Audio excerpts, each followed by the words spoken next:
Your existence, you're actually a sexually transmitted disease, you know.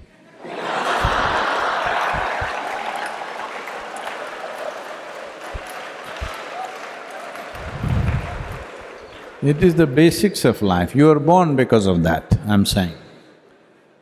Not your sexuality, somebody else's.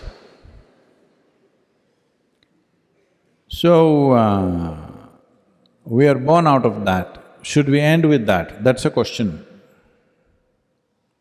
It is not about right and wrong, it is not about morality.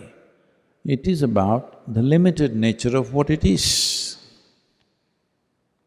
Do you want to be stuck in it forever? Or do you want to think, this is all bad, I don't want to touch it? No. I would say, for at least 30 to 40% of the human beings, it is only a passing thing within themselves.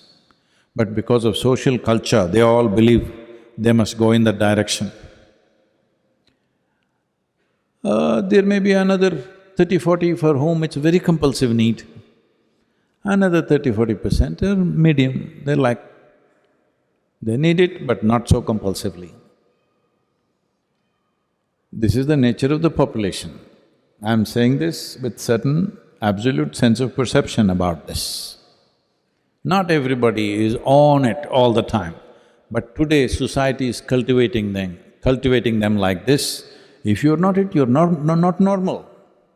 So, what you're essentially saying is, all the yogis of the past were not normal, Gautam Buddha was not normal, nobody was normal except those who are on the pornography sites.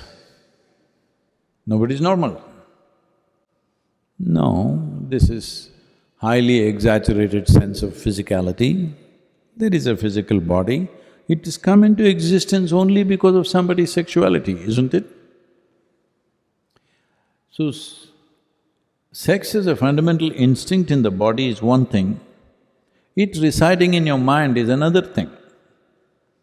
That is happening because of a certain level of culture around you.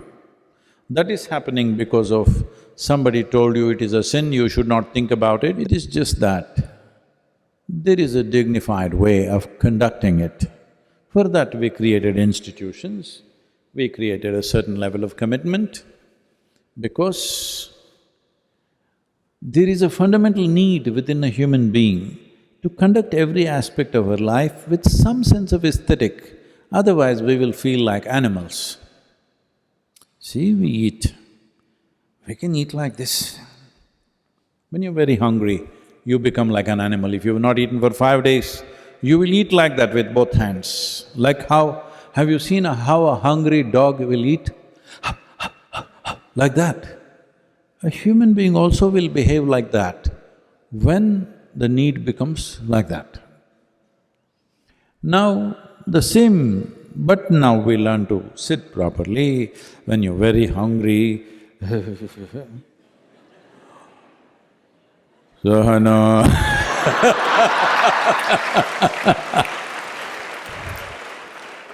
some brahmachari is showing you his lung power.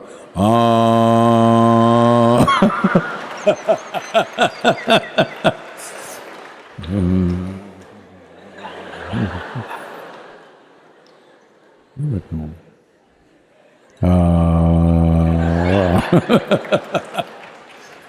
You would have done 3 ohms by the time he finishes om.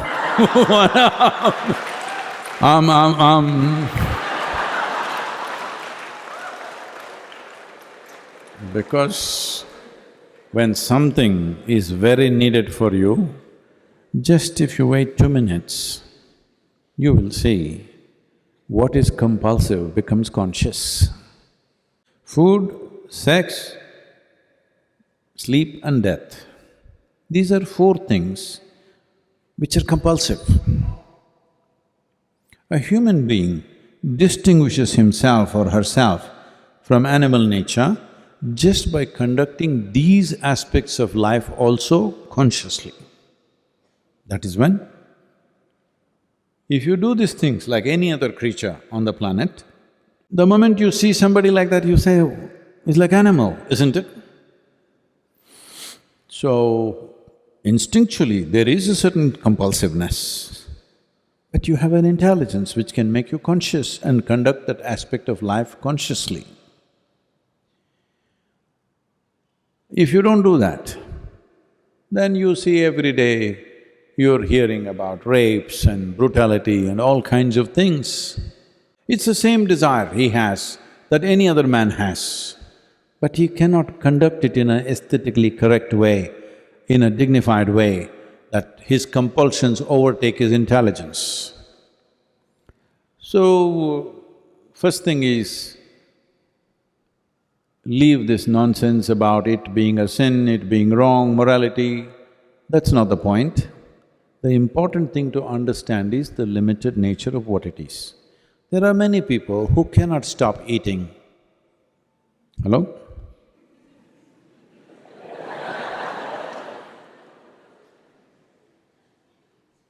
It's just a good thing about eating is, if you can't stop eating, it'll be immediately noticed by everybody who did not see you eating also. Similarly, there are some people with sexuality, there are some people who fall asleep wherever they are. Satsang is a good place.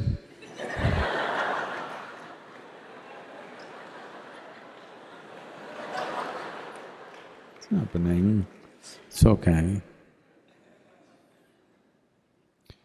So, this is the fundamental thing. These basic instincts that we have in our bodies of food, sex, sleep and death, when you conduct these four things consciously, that is when you are a human being, including death, I'm saying. That is when you are a genuine human being. Otherwise, it's an evolutionary lapse. So what can I do, Sadhguru? It's evolution. No, that is the whole thing. Once you become a human being, evolution is by choice. Will you evolve or will you not? When you were a monkey, you did not choose to become human, but once you become a human being, what kind of human being do I want to be is your choice. At a certain moment of compulsion, you may think, I don't have choice. No, you have choice. You have not learned how to exercise that choice. Still instincts are there, but you can conduct it by choice, not by compulsion. That's the difference.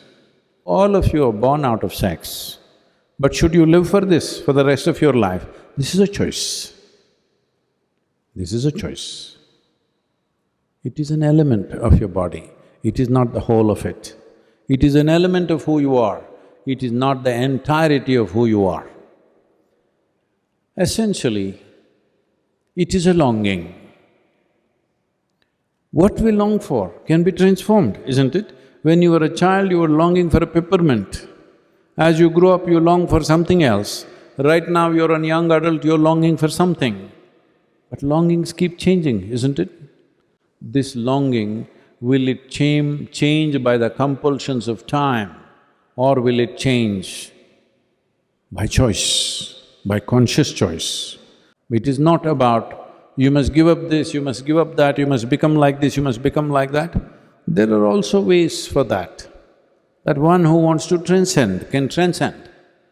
It is not a giving up. If you transcend, you are free from everything. But the most important thing is, even when you're in it, are you a conscious choice or are you a compulsive animal? This is the thing, because the essential difference between a human being and animal is their instinctive reaction to life. We are a conscious response to life. Exercise that. It's all right, you don't have to feel guilty, you don't have to feel, oh, I'm sexually driven, so I'm not spiritual. You're driven, so you can make it into a spiritual process. Instead of being driven, if you become the driver, that is the spiritual process. You want to be driven by something? or you want to be the driver? If you are the driver, that is the spiritual process. Namaskaram.